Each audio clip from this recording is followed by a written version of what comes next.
అందరికీ చిన్నచూపే. 2000 తర్వాత పుట్టిన వాళ్ళంతా చిన్నపిల్లలేనని, బాధ్యత లేకుండా వ్యవహరిస్తారని, ఉద్యోగాల్లో నిర్లక్ష్యం వహిస్తారని విమర్శలు చేసేవారు.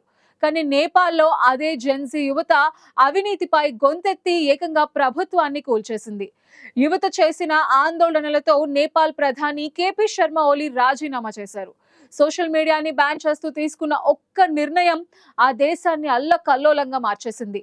భద్రతా దళాల కాల్పుల్లో 19 మంది మృతి చెందినా ఎలాంటి ప్రతిపక్ష పార్టీల మద్దతు లేకుండా జెన్జీ యువత పోరాడింది.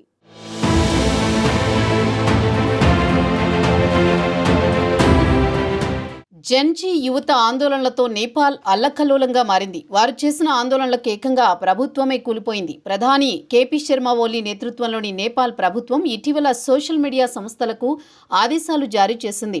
గత నెల 17న సుప్రీంకోర్టు ఇచ్చిన తీర్పు మేరకు తమ దేశంలో రిజిస్టర్ కావాలని, అవసరమైన పన్నులు చెల్లించాలని ఆదేశించింది. అనంతరం మంత్రివర్గం ఈ సంస్థలు తమ దేశంలో కార్యాలయాలు తెరవాలని తీర్మానం చేసింది. Facebook, Instagram, WhatsApp, YouTube, X, Reddit, LinkedIn వంటి 26 సామాజిక మాధ్యమాలకు నోటీసులు పంపించింది. అయితే ఈ సంస్థలు రిజిస్టర్ చేయకపోవడంతో ఈ నెల 4వ తేదీ అర్ధరాత్రి నుంచి ఈ ప్లాట్ఫామ్లపై నిషేధం విధించింది. దీంతో ఆ తర్వాతి రోజు నుంచి నేపాల్లో ఈ యాప్లు పనిచేయలేదు. టిక్టాక్, వైబర్, విట్క్, నింబజ్, పోపో లైవ్ రిజిస్టర్ కావడంతో పాటు టెలిగ్రామ్, గ్లోబల్ డైరీలు రిజిస్ట్రేషన్ ప్రక్రియను ప్రారంభించాయి. దీంతో ఆయా యాప్లు మాత్రమే పనిచేశాయి. ఈ నిషేధం వల్ల యువతలో తీవ్ర అసంతృప్తి రేపింది. ముఖ్యంగా జన్ జీతరం సోషల్ మీడియాను వారి ప్రధాన కమ్యూనికేషన్ టూల్గా ఉపయోగిస్తున్నారు. సోషల్ మీడియా యాప్స్లపై నిషేధం వాక్ స్వాతంత్ర్యంపై దాడిగా భావించారు. ఈ నిషేధం ప్రభుత్వ అవినీతి, దుర్వినియోగాన్ని దాచడానికి ఉద్దేశించినదని వారు ఆరోపించారు. ఈ అసంతృప్తి మంగళవారం భారీ ఆందోళనలకు దారితీసింది. ఇది కాఠ్మండూలో జనసముద్రంగా మార్చింది.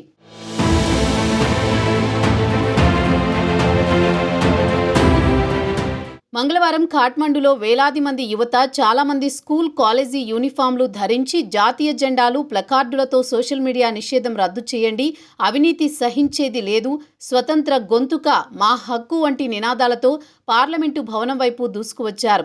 ఈ ఆందోళనలు శాంతియుతంగా మొదలైనప్పటికీ పోలీసు బారికేడ్లను ధ్వంసం చేసే ప్రయత్నంతో హింసాత్మకంగా మారాయి. పార్లమెంటు, సుప్రీంకోర్టు, అధ్యక్షుడి నివాసం, ప్రధానమంత్రి కార్యాలయం, పలువురు మంత్రుల ఇళ్లకు ఆందోళనకారులు నిప్పు పెట్టారు. మంత్రులపై దాడులు చేశారు. పోలీస్ స్టేషన్లు, పార్టీ కార్యాలయాలకు కూడా నిప్పు పెట్టారు. బుధానీ కాంతలో ఉన్న నేపాలీ కాంగ్రెస్ చీఫ్, మాజీ ప్రధాని షేర్ బహదూర్ దేవ్బా ఇంటిని ఆందోళనకారులు తగులబెట్టారు. ఆయన భార్య అర్జు దేవ్బాపై వారు దాడి చేసిన వీడియో సామాజిక మాధ్యమాల్లో వైరల్గా మారింది. ఈ దాడిలో వారికి స్వల్ప గాయాలయ్యాయి. దేవ్బా కుమారుడు జైబీర్కు వాటాలున్న హిల్టన్ హోటల్ను ఆందోళనకారులు తగులబెట్టారు. ఆర్థిక మంత్రి బిష్ణుప్రసాద్ పౌడేల్ పైన ఆందోళనకారులు దాడి చేశారు. కొందరు మంత్రిని వీధుల్లో పరిగెత్తిస్తుండగా ఎదురుగా వచ్చిన ఒక ఆందోళనకారుడు ఆయనను కాలుతో తన్నాడు. దాంతో పట్టుకోల్పోయిన ఆయన పక్కనే ఉన్న గోడపై పడిపోయారు. ఈ వీడియో సోషల్ మీడియాలో వైరల్గా మారింది.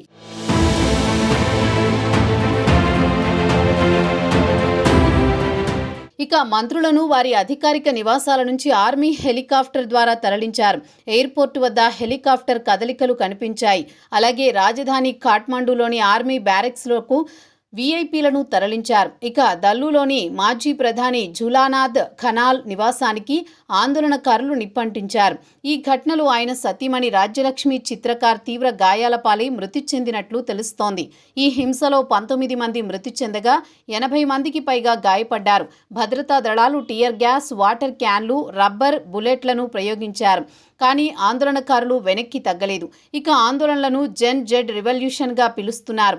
కేవలం సోషల్ మీడియా బ్యాన్ మాత్రమే కాదని, దేశంలో అవినీతిపైన తాము పోరాడుతున్నామని యువత స్పష్టం చేశారు. ఇక ఈ ఆందోళనలకు నేపాలీ సినిమా నటులు, కళాకారులు కూడా యువతకు మద్దతు తెలిపారు.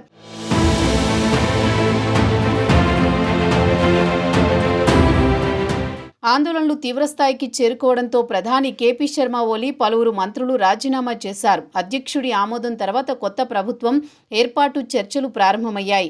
ఓలీ దేశం వీడి వెళ్లకపోవచ్చని, స్వదేశంలోనే ఉండే అవకాశం ఉందని తెలుస్తోంది. తదుపరి ప్రధానమంత్రిగా కాఠ్మండు మేయర్ బాలేంద్ర షా పేరు వినిపిస్తోంది. ప్రజలు ఆయన్ను బాలేన్గా పిలుస్తారు. ఆందోళనలు శాంతించకపోవడంతో కాఠ్మండులో నిరవధిక కర్ఫ్యూ విధించారు. ప్రస్తుతం నేపాల్ రణరంగంలా మారడంతో ఆర్మీ రంగంలోకి దిగి దేశ భద్రతా బాధ్యతలు చేపట్టింది. ప్రధాని ఓలీ రాజీనామా చేసినందున ఆందోళనకారులు శాంతించాలని నేపాల్ సైన్యంతో పాటు ఇతర భద్రతా సంస్థలు విజ్ఞప్తి చేశాయి. ఏ సమస్యనైనా చర్చల ద్వారా పరిష్కరించుకుందామని పిలుపునిచ్చాయి. యువత ఆందోళనల నేపథ్యంలో సంకీర్ణ కూటమిలోని పలువురు మంత్రులు రాజీనామా చేశారు. త్రిభువన్ అంతర్జాతీయ విమానాశ్రయాన్ని మూసివేశారు. ఇక ముందు జాగ్రత్తగా భారత్ నుంచి విమానాలు నిలిపివేశారు. భారత్ ప్రభుత్వం సరిహద్దులో అప్రమత్తత ప్రకటించి నేపాల్లో ఉన్న భారతీయుల రక్షణ కోసం చర్యలు చేపట్టింది.